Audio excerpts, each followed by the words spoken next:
And now, you're listening to the What Why Now podcast with DJ Scottos. DJ Scottos. DJ Scottos presents What Why Now podcast. Welcome to the DJ Scottos What Why Now podcast, where I'll be inviting special guests onto my show to ask them questions about their life and success stories. For this episode, I've invited another special guest where we find out what it was like growing up as a child, dealing with mental health, how she managed to set up a business with no self-confidence, winning the Southeast Hair Salon Award for 2021, how she runs a business while being a wife and a mum to 6 kids, recent struggles in pregnancy, nearly losing her baby, how she handles social media, plans for the future, plus much more. I am really excited to introduce our very special guest today. Let's make some virtual noise for Louisa Roy. Oh, thank you. Thank you for having me. No, I know we've been planning this for a while, and I'm so glad I've kind of got you on because I know how busy you are, and we're going to get into a lot of that. So, yes, again, firstly, thank you so much for joining my podcast. How are you? I'm good. Thank you for waiting for me for so long. I know we've been talking about this a while, and I haven't been well enough, but I'm good. I'm doing better, thank you. Yeah, Good. getting there. Good. Just before we get into like the some of the questions and stuff, what does Lou Roy do on a Tuesday around this time? What's your kind of like normal Tuesday or day today? I know it might change, but just out of interest for people that are listening, what's your kind of general Tuesday? Believe it or not, people probably won't believe this, but I actually sleep a lot. Like in the day, in the early mornings, I'm not a morning person at all. Not because I'm lazy, but the truth is I'm a night person. I probably don't go to sleep till 5, 6 in the morning most days. So I have quite a bad sleep pattern, but I work. My working brain is very effective late in the evening. So I tend to kind of, rest in the mornings really. And then when I'm up, that's it, full throttle. Yeah, I will be up, and I will, if I'm working, and I'm running a clinic or I'm going to the salon, I'll just literally get ready and go straight in. If I'm off, I will 100% be cleaning the house. Right. Yeah, I have like the worst OCD imaginable. Not even a joke. It's actually quite severe. So severe enough that I have to be medicated for it. So right, but, we're going to talk a bit more about that. And yeah. also, by the way, just obviously people probably are aware, I've said this in the podcast, I always obviously have a few phone calls and before I do the podcast, just to get to know the person I'm going to be doing the podcast with, and just picking up on things that you said, and we're going to a bit of some of the struggles that you've had as well.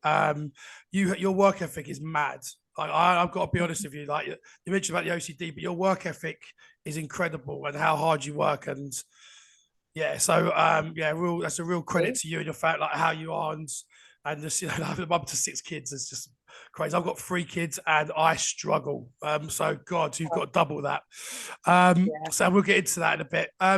Before we get into the questions, I always like to do some like icebreakers, and I ask some listeners about questions that maybe I should ask my next guest. So I've got a few sort of silly questions, but it's just a bit to get to know you as well before we get into the sort of the life of your story. So if you could invite 3 people to dinner, living or dead, but not friends or family, who would you invite round?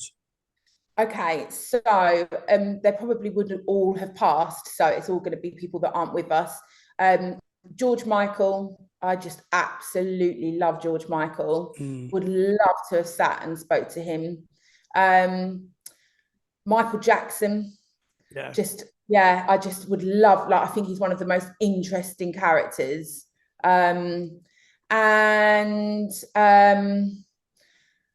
Do you know what? Probably someone actually living, probably someone like Al Pacino. Yeah, Al Pacino or Robert De Niro. I saw a picture of Pacino and De Niro come up on my Instagram, like a black and white, the other day. They were having dinner, and I said to my husband, what an evening that would be, like to sit with them two. So yeah. So I think, that's a good mix. That's a good Michael, mix. Yeah, George Michael, Michael Jackson, and Al Pacino, Al Pacino. He's my favorite actor. What would you just have interest, like slightly going off track here, but what would you ask someone like Michael Jackson or George Michael? Like, they never ever to that. What would you want to You know? know, do you know, it would be focused around business and mental health. That's why, because obviously, for me, they're my favorite singers. You know, George Michael, I just absolutely adore him. But obviously, severe mental health troubles and difficulties. Yeah. So it always amazes me watching. I'm actually heavily into watching biographical documentaries on people, like, you know, anything and anyone, even if I'm not even interested in them. It's something I do from a business perspective all the time, because it really gives me sort of inspiration. And a lot of these people that are at the top of their game have very, very severe difficulties and challenges. So it would just, for me, be interesting to pick the brains of the greatest to see how they cope, because it's not easy coping, trying to be at the top of your game, but actually, I mean, and that's a whole different ball game, you know, with fame and fortunes and all of that. So it would be focused around how they've made it and how they cope, really. Yeah, that would be interesting to see what they would say. So a couple of silly ones here. If you were a wrestler, what would be your entrance theme song, and what would you be called?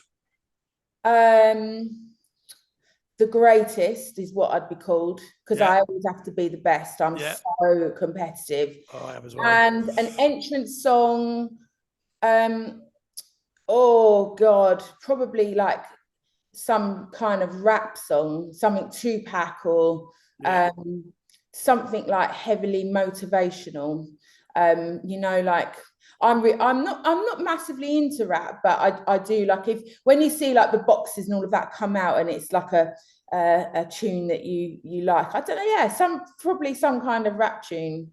I'm just something that would intimidate the other wrestler, basically. Again, a difficult question for me, because I'm so into music. So there's so many songs that I absolutely love.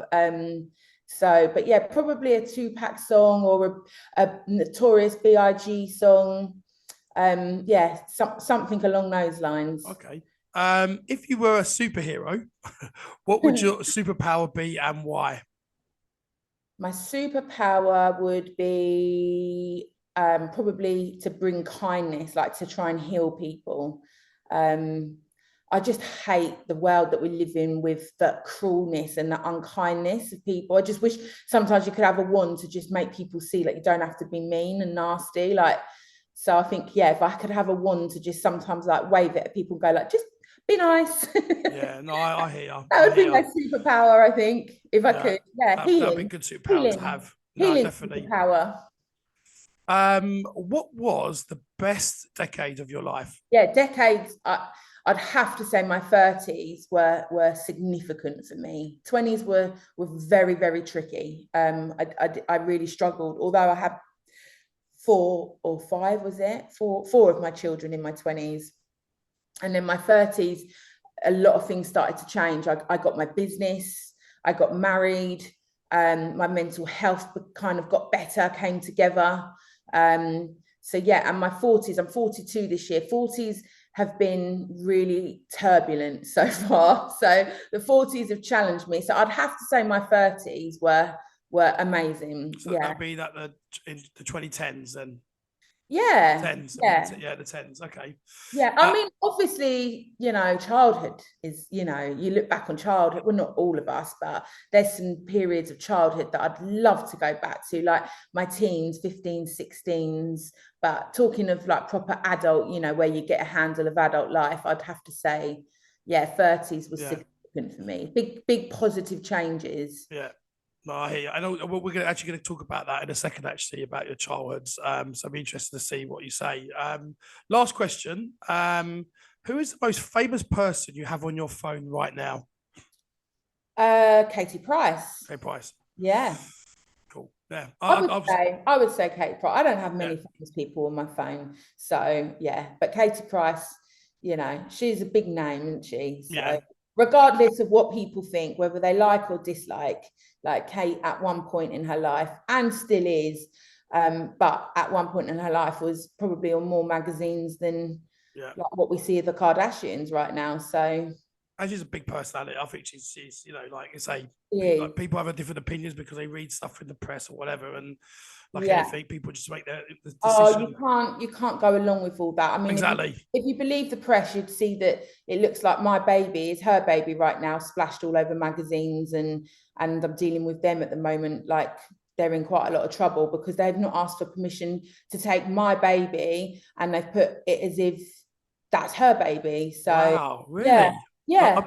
That is, oh my God. Yeah, it's a new magazine at the weekend. OK Magazine have taken it down off their website, and I've been in disputes with them about the fact that I probably wouldn't have minded if they'd have come and asked me permission to take the picture, but because she posted it, they think they've got a right to take it, which off of her social media, which in every other situation probably would be all right, but it's got a baby on there. There's a minor. There's, you know, child protection laws and things like that to consider. And they've sort of spun it that it looks like it's Kate and her new boyfriend's new child. So yeah, you can't believe the press in everything. And that's one good example, isn't it, Lou, that actually just shows you, doesn't it, that actually they're the things that, you know, that's just one example of where people have, you know, or this magazine have just twisted something because based on a fact, and that's obviously happens a lot of the time. But then people all don't, the time, yeah, all the time in her world. But I mean, obviously, although I don't think it's necessarily fair, I guess that is her job role. She's programmed to have to deal with that. Yeah. However, yeah, you know, that's what I mean. She's still significant, like her or hate her. Hate's a strong word. I don't think anybody should hate anybody, that, especially when you don't even know them. But like her or dislike her, she still sells stories to the point where the minute she's got a new boyfriend, you know, they'll latch on to, oh, she's having a new baby. Well, she's only been with him a short time, so she's like got to be mother, like she must be Mary, like Holy Mary, to have had the baby that quickly, you know? Just ridiculous. Yeah. Well, thank you, by the way. There were some funny questions in there. They're just sort of like some icebreakers, but just it kind of I like to do that before we get into they're juicy good stuff. questions. You're going to have me thinking about the actress thing now, though. Yeah, we'll definitely come back to that. So, right. So before we talk about what you're doing now, I like to go back to start, you know, where it all kind of, you know, where it all started, you know, growing up as a child. So I understand you're from Brighton area. What was it like growing up there? In Brighton? Yeah. Brighton's a cool place. I think, like, if you live in England, there's only two, you know, this is opinion, two places I'd want to live, and that'd be London or Brighton. So I think we're very, very blessed to live in Brighton. It's just a brilliant city. I think, you know, you've got the seaside. It's brilliant when the sun shines. It's the best place ever to be, and hence why you always see everyone from around the country coming down. So I love Brighton. It's home to me, and I love Brighton. It's multicultural. There's you know, all different walks of life here. There's great restaurants. You know, there's great businesses. You know, it's if you want to succeed and be successful, we're quite lucky living in the south of England. I know it's tougher in other parts of the country, so I think it's, you know, there's quite a lot of affluent people here and thriving businesses. It's a small place. Everybody, you know, a lot of people know everyone knows everyone. So I love Brighton. Have really good memories. With that said, I would still happily move and live in Cyprus, probably. All right. Yeah, maybe actually that's a lovely place as well. How would you describe yourself as a child? And did you have any like childhood nicknames? Yeah, I've got loads of nicknames. So Lulu, everybody knows me as Lulu. Lula Bells. My mum always called me Lula Bells. Katie Price always calls me Lula Bell. She didn't know my mum used to call me that, but yeah, she calls it to me as well. But yeah, Lulu's Lula Bell, Lulu. And as a child, I was very deep, always been a deep person, always been drawn to being around adults. My mum and dad had me very young, so I kind of grew up around them and their friends, you know, so I was always drawn to being around older people. I think I've always been quite mature in my mindset. and very needy, always been a needy child, didn't want my mum to ever leave me. But very deep, very, very, very deep, very emotional, very needy. And yeah, sweet kid, I think. I was. Not always. I was a bossy cow as well. Right. I think at school I probably bossed. At primary school, I was really bossy and yeah, a bit challenging probably then. But yeah, no, I would describe myself, and I've always been deep and emotional. Okay. And did you have any siblings? And if so, how did they affect kind of your life growing up? Yeah, I've got a little sister. She is 7 years younger than me. So she was born when obviously I was 7. And I was desperately lonely before she came along. So being the only child for that amount of time was just me and my little dog. And I just was very, very lonely. So I was desperate for a brother or a sister. Actually, a brother I wanted. But when she came along, she was the first person that taught me how to be a mum. You know, although I'm not her mum, I was like a second mum to her. So yeah, she's my best friend. She's like literally the person that I could trust my life with. And Right. she's like, we're chalk and cheese, but yet we're very similar as well. So she's always been we've had a challenging relationship actually throughout the years, but because of the fact that we're quite opposite. But she's everything to me. She's a very strong woman. She's a director of I'm not sure if I could probably say on here, but she's a director of a very known company. And yeah, she's just smashed it in life. Really well. She's inspiring. So you mentioned about the being kind of like a second mum. Can you elaborate a little bit on that? Well, my mum and dad ran a business, a business that's still going, and so they were busy parents. They were kind of like how I am right now. I didn't probably quite get it then, because when you're younger, you just it goes over your head. But I took quite a significant role in school pickups, picking her up from school every day, and just doing what sisters do, playing and being together all the time. And my mum and dad were grafting, they worked really hard.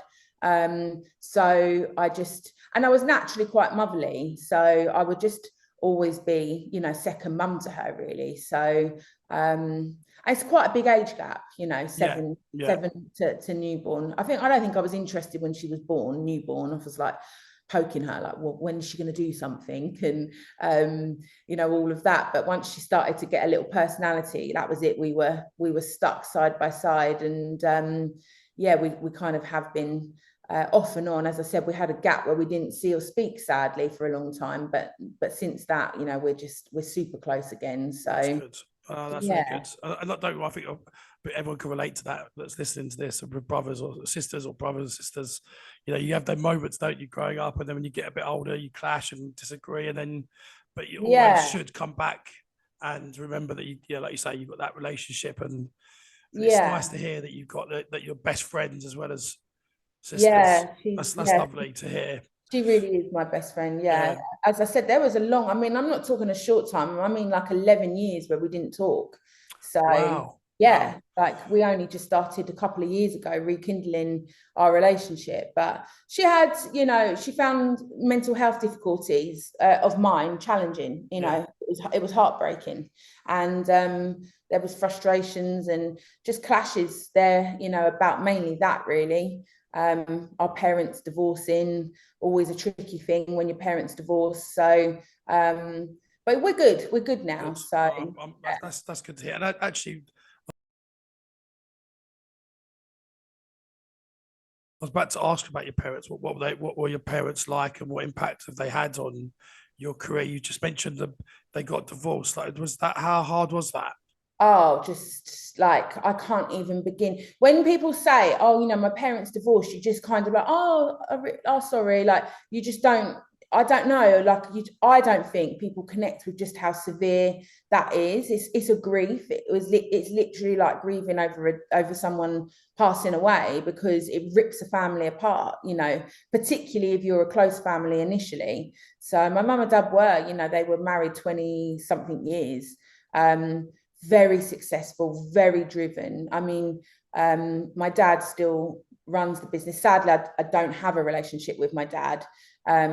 Haven't done for many years, but huge, and my mum, but my dad was hugely sort of, I'm very similar to my dad. So how he is and how he kind of goes about business and life is almost exactly how I am. We're very similar characters. So, and he's a very, very successful businessman that deals with all sort of airline catering and things like that. So he's incredible. You think I'm driven? There's nothing on him.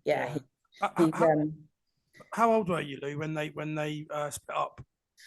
I was 21. I just had my firstborn baby, so who is 21 next week. So literally 21 years ago, they broke up, and it was just hard because I just had my firstborn baby, and that's not how you sort of want to see. You see grandparents, you have a vision, don't you, in mind of how it's going to be, and it wasn't that. So, and I had to obviously, help and be the mediator. Not that I should have been, but you just do naturally anyway. When you love two people, you want to try and make it okay, and I couldn't, sadly. So it was kind of probably the turn of me getting quite unwell, really. Not trying to put any blame on anyone, because I think sometimes mental health issues are always underlying anyhow. I think I do believe you're born a certain way. I agree with that. And I think there's definitely things that always bubble under the surface, so I never blame one particular thing, but obviously that was the catalyst, I think, for me. So I took it hard. You mentioned about the relationships, and but did they both inspire you to do what you're doing now? Oh God, the salon, like me and my mum, that was a me and my mum thing. I went to Turkey and saw a salon. And I said to my mum, that's what I want. I was 21 at that point. And I said, that is my dream. Business, oh my God, like every single part of watching what they did. I mean, when I was born, they were homeless. My mum was homeless. When I say homeless, I mean, she actually had no accommodation. They had absolutely nothing. They had no handouts. They both had very difficult backgrounds, upbringings, for various different reasons. And they absolutely smashed it. I mean, I don't ever like to talk money, but they're up there. They've made it, and they did it together, and they showed me that with hard work, and no matter what you've got up against you, and they had some serious difficulties, from childhood to just business related stuff, but they made it happen, and that was inspiring. And I was there every step of the way. So, and my dad is the single best salesperson you have ever seen in your life. If he went on a show like The Apprentice, he would absolutely, he'd shit over everybody. He's that good. So I was lucky enough to watch him growing up, and watch my mum, and actually how a woman behind a man, they always say behind every successful businessman is a strong woman. Absolutely believe in that. So I think that's important. So massively inspiring. Before we talk about your kids, obviously we got your technical expert husbands that was helping us before we went live. How did you guys meet, and how long have you guys been together for? And well, we met 25 years ago this year, so a long time. Something probably my biggest, most proudest. If someone said, excuse me, list your achievements, it would be 25 years marriage being the top one, because marriage is probably harder than anything. You have to work at it. And we met when we were 17. I knew of him. He went to a different school. And I liked him, and we got hooked up by a mutual friend at a college party, and that was that. We just never, ever separated since that, really. So, he's significant role to me. He's one of the kindest people you'll ever meet. A lot of people would probably think maybe a bit, I don't like to say this, but if you met us, you'd probably think the poor guy, like he's so under the thumb, he's so bossed around, but he's not. He's one of the strongest people, but he's silent. Like, he doesn't voice opinions easily. He doesn't let people in easily. He's an analyzer. He'll sit back and he'll watch and he protects me, and he'll kind of guide me from the background. So people don't quite get our dynamic until they really know us, but he's an amazing father. I mean, like he's the house husband. He doesn't go to work, he doesn't have a job, but because this is what I need, I need that support at home to do what I do. So quite different gender reverse roles, if you like. Can I just say though, Lou, I've got to say, like, for me, that's more than a job that he does, because I've done a couple of weeks at home, and for different reasons when I've been at home, and I struggle. I really find it hard, and that's with like 2 to 3 kids and stuff. I think your husband deserves a bloody medal, because I couldn't do what he does. So when people say like it's not he doesn't work, but he is part of the partnership, isn't he? So between you both, you've got your responsibilities and stuff, and together you make the whole. You're right. I don't like saying he doesn't work, because for me, he doesn't go to work as in he doesn't go in and do set hours in an establishment. But COVID changed a lot of things where people don't have to go into a building to be classed as working now. Exactly. And that's the same as being a father or a parent. That's by far the hardest job. 100%. I choose to go into my salon all day, every day, and it's easier than running a home, because I have done, like he did used to go to work and it was me at home. So we've both done, those roles. And it's definitely harder. But he'll be the one that sits up at night. If I'm up working, he'll sit. If I need support, if I ask him advice, he knows everything that's going on, even if he doesn't necessarily, he might be seeming that he's busy and he's not taken an interest. He's listening to everything that goes on. So he's a massive support, and he does deserve a medal, because he does all the school runs. I can't do all that, Scott. School runs make me so anxious, going into the playground with all the mums and, that as well. I try to keep away. I've like headphones in and like on my phone. I struggle with that. I'm a very talkative person, but the mum's part of the school, I don't know what it is. I get fearful of it, because I hate the kind of like, oh, have you heard about this person? Have you heard about this? I'm not very good at those conversations. It happens all the time. And I just find it so awkward. You wouldn't think it, even listening to me now, you'd think, God, Lou's really confident. I'm not. I'm the most underconfident person you'll ever meet. And I have the worst social anxiety imaginable. Hence why it's taken me so long to probably come and do this with you. It takes a lot. So the school runs, just actually even getting up and getting kids ready. Like, you want to rip your hair out. Oh my God, don't. That's why I've got no hair now, because like literally the mornings are like, it's like a battlefield. And going back to the kind of like the partnership, basically, like I look at this as, you look at a car, the car needs to run, but like both of you need to kind of drive the car at some point, and collectively you couldn't do what you do if you didn't have him, and vice versa. So it's a team. So I'm having to experience recently, probably throughout 15 odd years, on and off. I joke about it. Oh, you got it easy being at home all day. And probably guys do that as a bit of a wind up, but actually, reality is when you talk to my friends, they go, oh, I couldn't do that. Couldn't do it. Hats off to your other half, because he'll appreciate that. He will. I think it's different if you're a multi-millionaire and you can have a team of cleaners and a team of drivers and a team of nannies. I think then being at home is a whole probably different ball game then. He's like a taxi driver. He's on the road, especially because we've just moved to this new house and it's quite remote where we live. He's on the road like bloody all day, every day, different school pickups and all of that. So it's not easy. It's not easy for my husband, because he's got a very strong perfectionistic wife.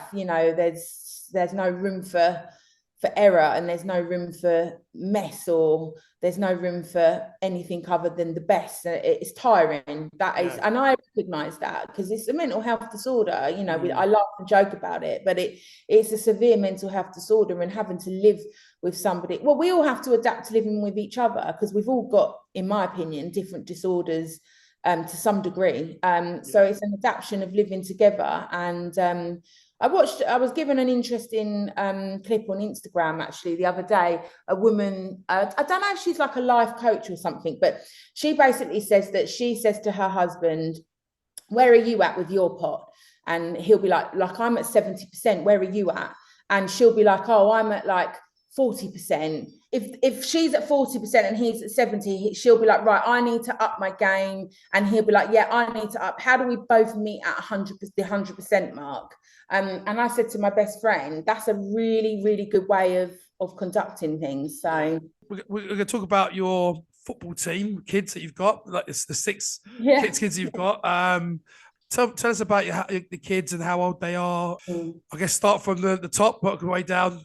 From the top to the bottom. So yeah, my eldest is Leah. She's 21 next week. So yeah, I was just like 20 when I had her, 19 I think when I fell pregnant. And then I've got Georgia on my mind, I always call her. She's named after the Ray Charles song. I told you I love my music. So she's 18. Sorry, she's 19. You'll have to, because there's so many, I always forget who's who and who's ages. And then you've got Talia. She is 16.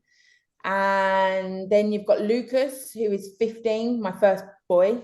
Then you've got Rocco, and he is 8.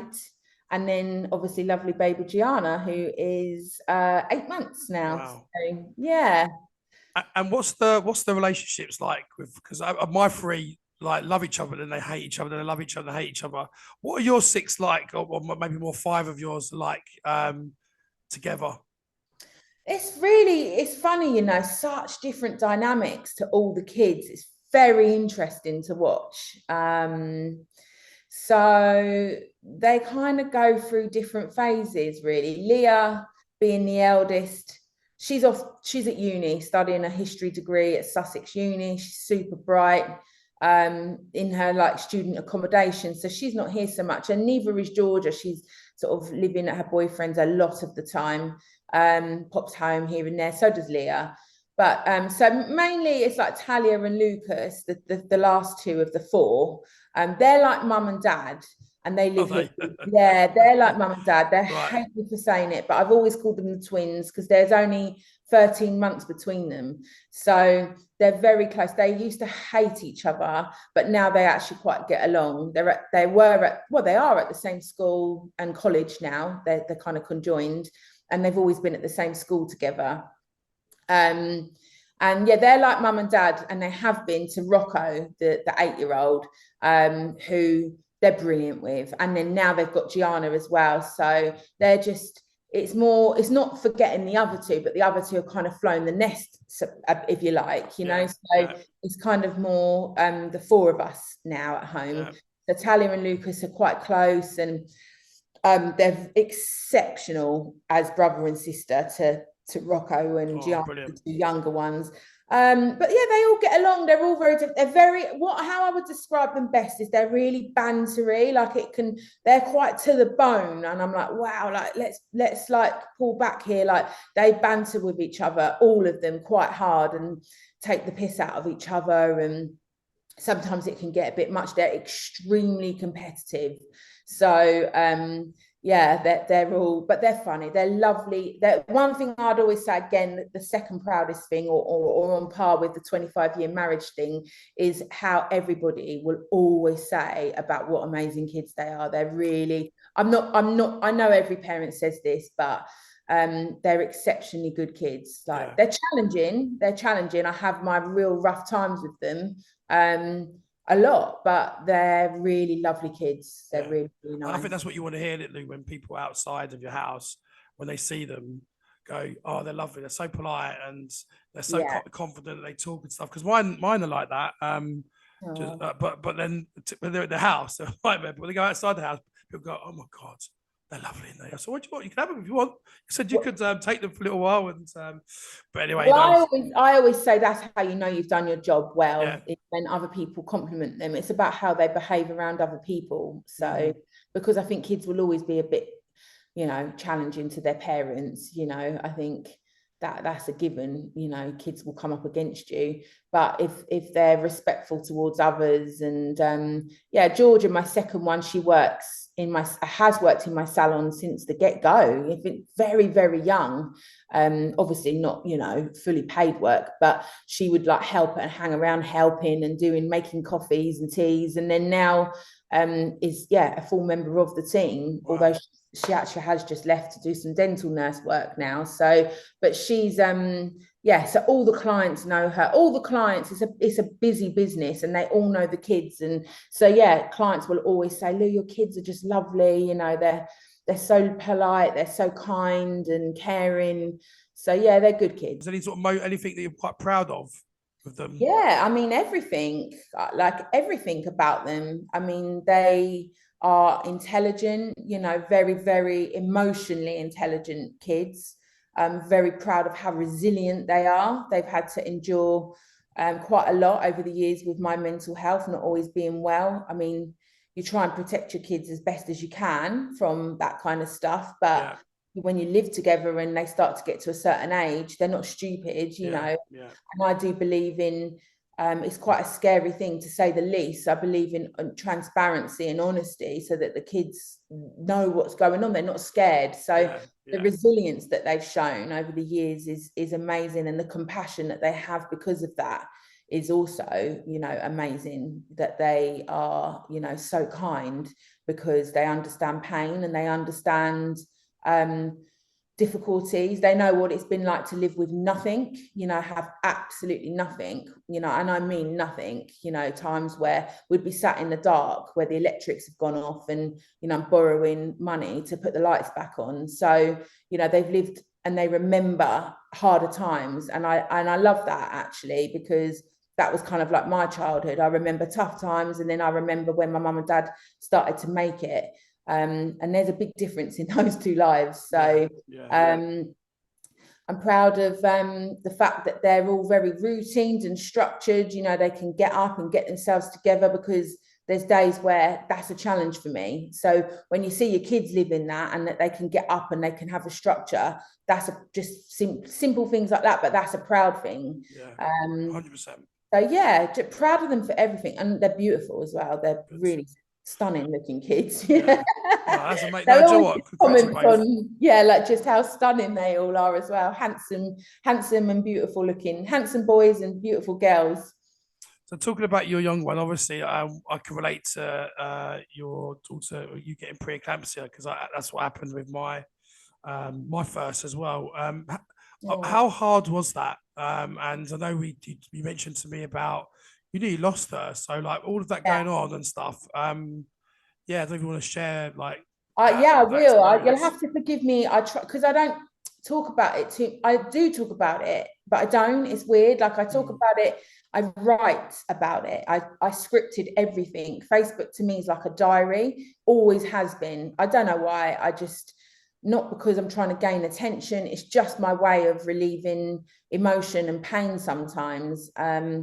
And from that, a lot of support grew. So I write, but I don't talk one-to-one in person always. So if I get a bit emotional, bear with me. No, but it was horrendous. It was just absolutely horrendous. The most horrendous thing I've ever gone through in my life. So, but I mean, what can you do? Just is what it is. Just didn't expect it, because I've never had it before. So, but thank God she's here, and, you know, she's safe, and it's not what they said it was going to be, that, you know, potentially should have a disability, and, you know, God knows what else they told me. So it's just any mum that has to go through that. And it wasn't just preeclampsia, it was so much more than that as well. So what week was it when they said, so I remember you saying, if you don't mind me asking, about when did they say, you know, that obviously she might not make it, and also she might have some disability? When was that during the pregnancy that they said to you, this is what's going to probably happen? So it was so you're meant to have your 20-week scan, right? That's when you can find out the sex on the NHS. I was really poorly, and I'd been telling like the healthcare and stuff, like, you know, I can't even get to a scan, I'm that poorly. So my scan didn't happen to week 22. And I think my sister was pregnant. She was ahead of me and she kept badgering me saying, oh, look, it's really bad. You need to go. I said, I want to go. Like, I'm really ill. I can't get out of bed. You know, I'm genuinely that ill. I'm collapsing. So I think we delayed the scan for a few weeks. So at what should have been the 20-week scan was a 22-week scan. And they put a screen on, and I knew, like, it's funny, I've got the video of it, and they told me off. They said, oh, you know, no videos. So I switched the phone off.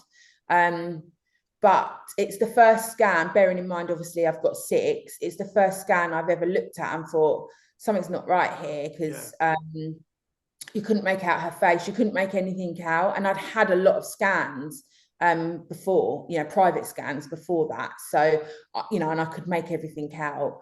And then I sort of noticed that they were bringing extra people into the room.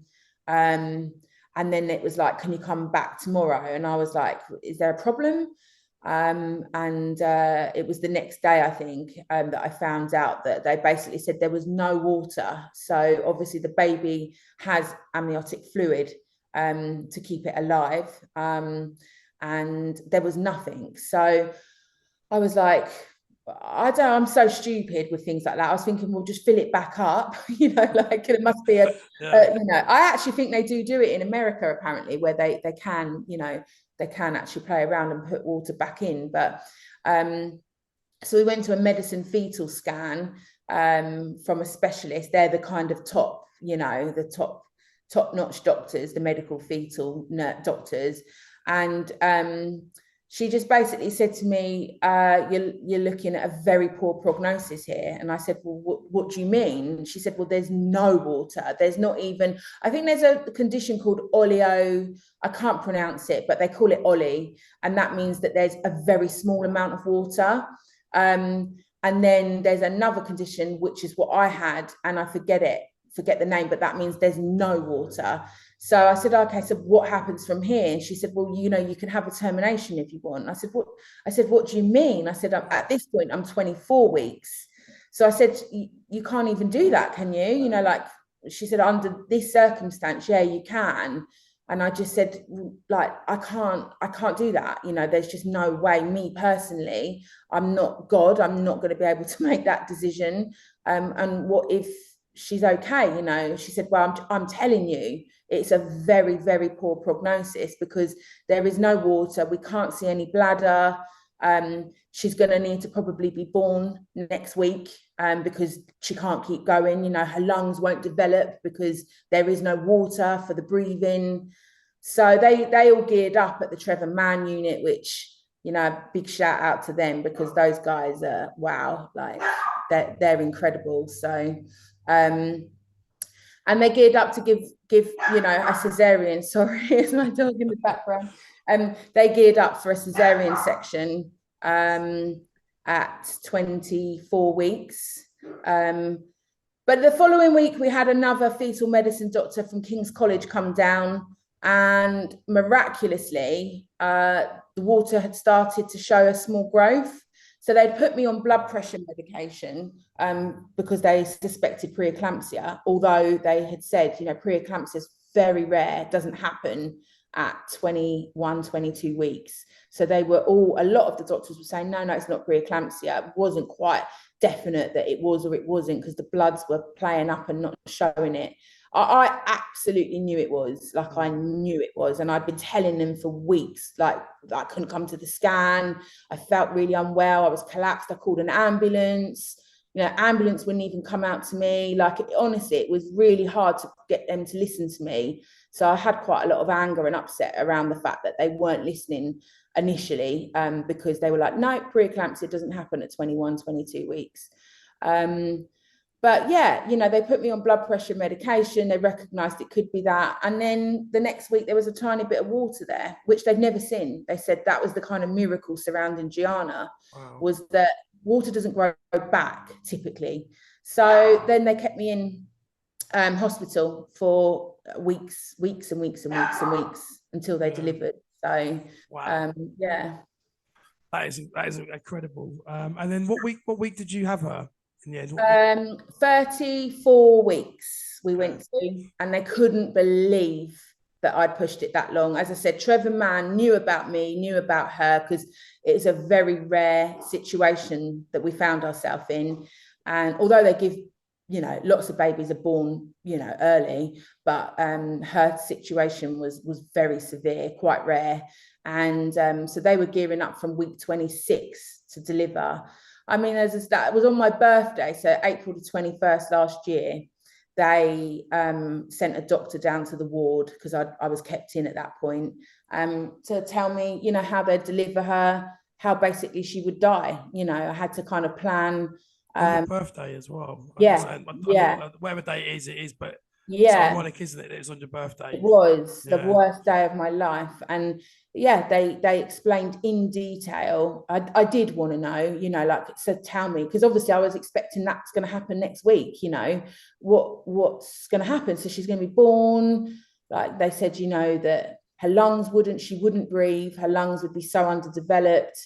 But not only was she 26 weeks at that point, the problem was she was 5 weeks in growth behind. So she had severe growth restriction. So because the waters had gone, she hadn't grown. So she was more of a 21, 22 week baby, which, as you probably know, at that point, a baby is very unlikely to survive. Yeah. So, they were kind of explaining the ins and the outs of how they'd try and help her lungs breathe. They were giving me steroid injections, which were horrifically painful to gear up to helping her lungs develop quicker. But they were graphic. They told me what to expect, when enough would be enough. I said, who calls the shots? Who says that's it? If they're keeping her breathing. They said that they won't do something inhumane, even if, because I was like, I'm telling you, you're not to stop until I tell you. But they were like, look, we would have to guide you on that. And I was just, planned. Wow. I had to think about where I would bury her, and just horrific stuff, Scott. Do you think that that's like, that film Sliding Doors? Yeah. Have you watched that, where, and then that moment where that door would go, which obviously I hate talking about, that she wouldn't be here now, and that door where she is. So thank God, that she is here, and she's a miracle. That is. She is. They even said it. The top doctor there, a guy called Dr. Kelly, he's absolutely brilliant. They were all brilliant. They were really good in the end.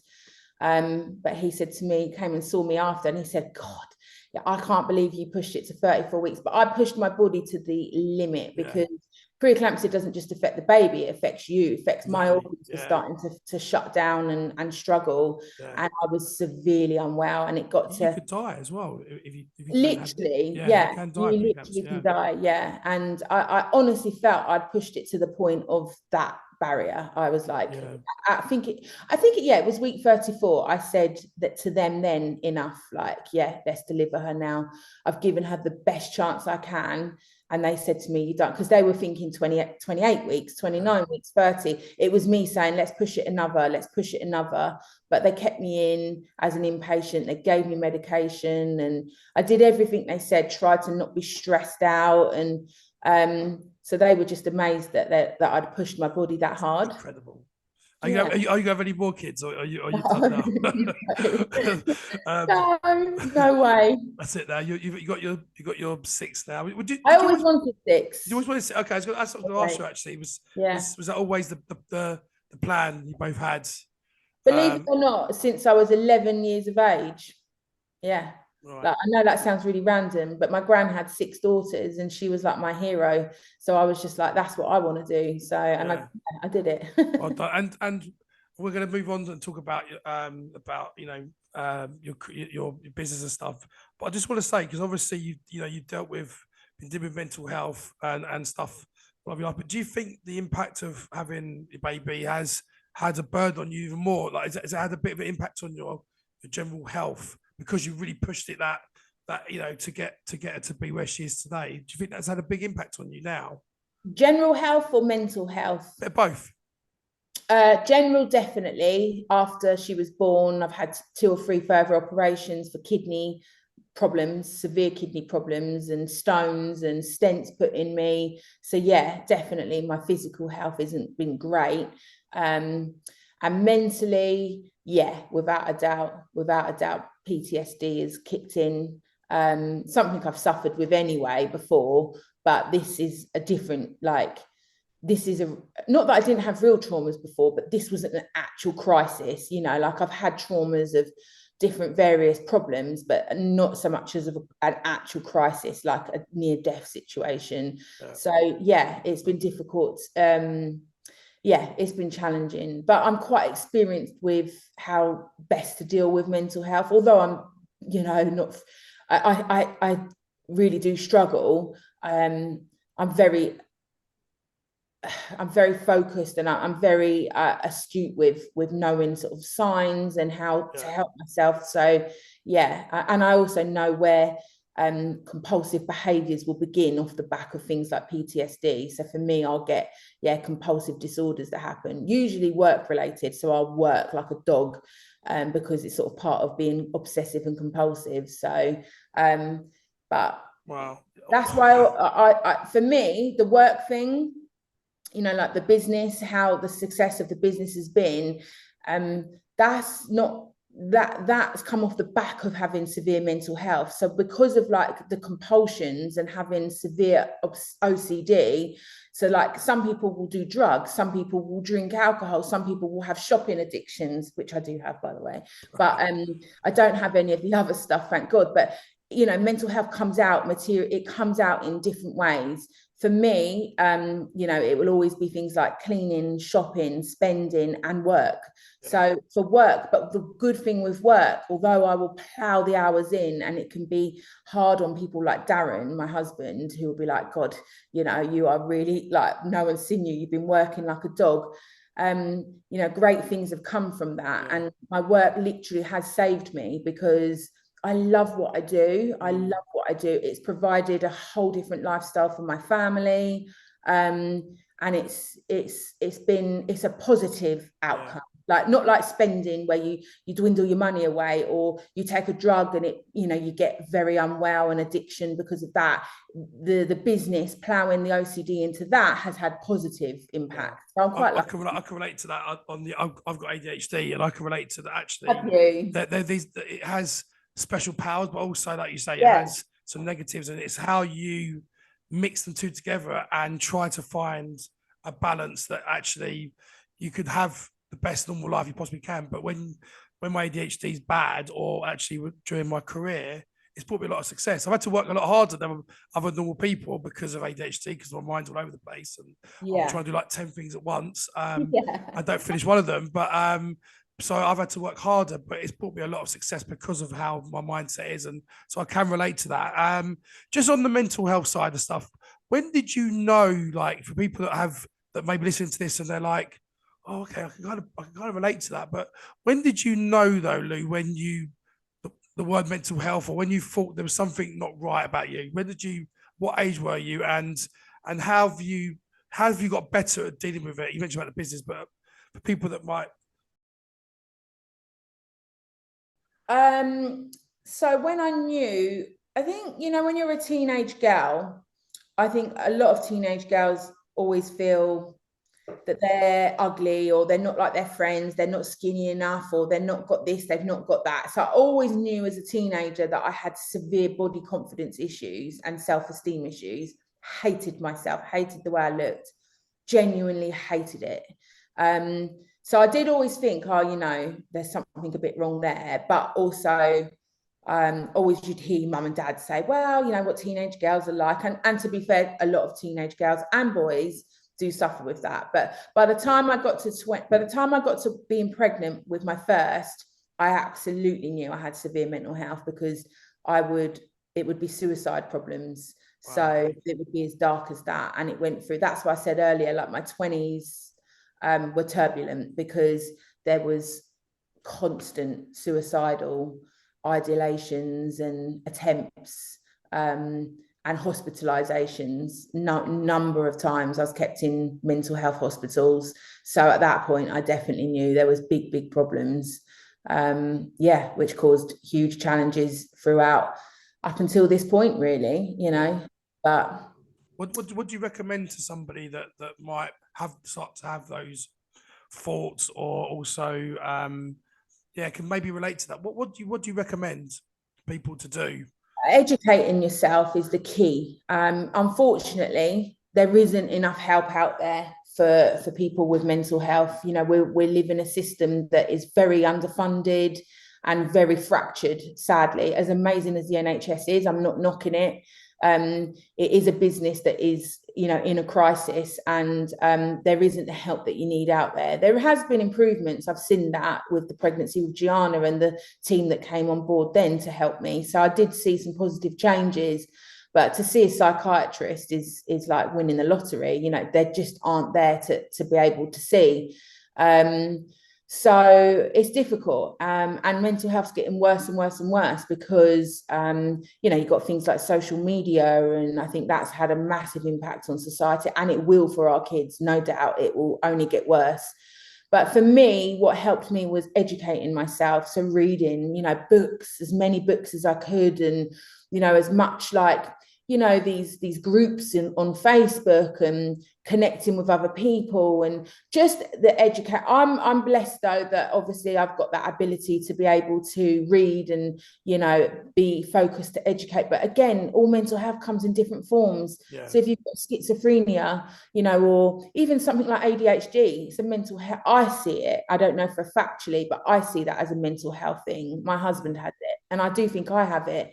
You're not necessarily going to be able to have that patience to sit down and read a book or read an article. If you've got schizophrenia and you hear voices and it's that severe, again, you're not going to necessarily be the kind of person that can sit and educate yourself.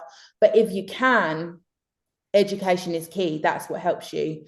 Cognitive behavior therapy, again, very hard to access, but I think the NHS are getting better with that. I've done a lot of hypnotherapy and meditation. The gym, I know I'm not a gym person, but at times when I've been really bad and I've thrown myself into exercise, it's been more powerful than taking my antidepressants. Yeah. But for me, obviously, I have to say it's my work that really, you know, finding that thing that you love, whatever that thing is that you love, that hopefully is a positive thing, you know, not a destructive one, and putting that, because as you said, it's a real, you know, as awful as mental health is, or ADHD, or, you know, borderline or bipolar, it can also be a superpower. And it's you actually, now I used to hate it, and sometimes I do still, but I also like feel quite blessed in a weird way, because the greatest people that have ever walked the earth, like some of the greatest people, you know, that performers, like people like Michael Jackson, George Michael, and all these people that you think about, certain actors, certain sports people, they have all got that kind of mindset, that really obsessive, compulsive, perfectionistic way. That's how they're at the top of their game, you know.